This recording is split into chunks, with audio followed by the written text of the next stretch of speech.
रोहन और सिया अब जादुई पेटी के रहस्यों को जानने के बाद अपने घर में लौट आए थे, लेकिन उनके मन में अभी भी कई सवाल थे। पेटी ने कहा था कि वो उनकी रक्षक है, लेकिन इसका असली मतलब क्या था? कुछ दिन तक सब कुछ सामान्य चला, लेकिन एक रात जब रोहन और सिया सो रहे थे, पेटी अपने आप खुल गई।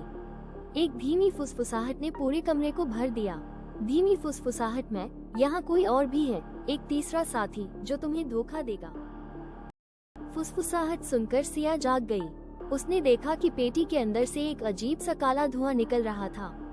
वो रोहन को जगाने दौड़ी। सिया घबराते हुए, भैया देखो, पेटी फिर से जादू कर रही है। रोहन ने पेटी के पास जाकर देखा।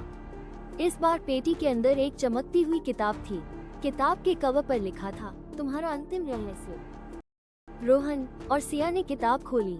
किताब के अंदर सिर्फ एक पन्ना था, जिस पर लिखा था, अगर पेटी की सच्चाई जाननी है तो इसे जलाओ।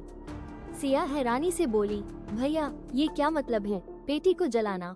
लेकिन ये हमारी रक्षक है, ऐसा पेटी ने कहा था। रोहन गंभीरता से, सिया मुझे लगता है कि पेटी कुछ छुपा रही है, हमें इसका राज जानना होगा, लेकिन क्या हम वाकई इसे जला सकते हैं? दोनों ने थोड़ी देर तक बहस की। अंत में उन्होंने तय किया कि सच्चाई का सामना करना जरूरी है, चाहे परिणाम कुछ भी हो। उन्होंने पेटी को बाहर ले जाकर जलाने का फैसला किया। जैसे ही उन्होंने पेटी पर आग लगाई, एक जोरदार चीख सुनाई दी। पेटी के अंदर से खिलौने निकलकर हवा में नाचने लगे। हर खिलौने से एक एक करके आवाजें आने लगी। खिलौने चिल्लाते हुए, तुमने हमें क्यों जलाया? हमने तुम्हारी मदद की थी, अब तुम्हें अंजाम भुगतना होगा। आग के साथ साथ पेटी के अंदर से एक तेज रोशनी निकली। रोशनी के साथ एक साया प्रकट हुआ। साया गहरी आवाज में, तुमने पेटी को जलाकर मेरा सबसे बड़ा रहस्य खोल दिया। मैं इस पेटी का असली स्वामी हूँ, लेकिन अब मुझे किसी और को चुनना होगा। सिया डरते हुए, तुम कौन हो? साया ने जवाब दिया, मैं एक प्राचीन रक्षक हूँ, लेकिन मेरी शक्ति अब खत्म हो रही है। तुम्हारे अंदर एक बुराई है, रोहन और सिया।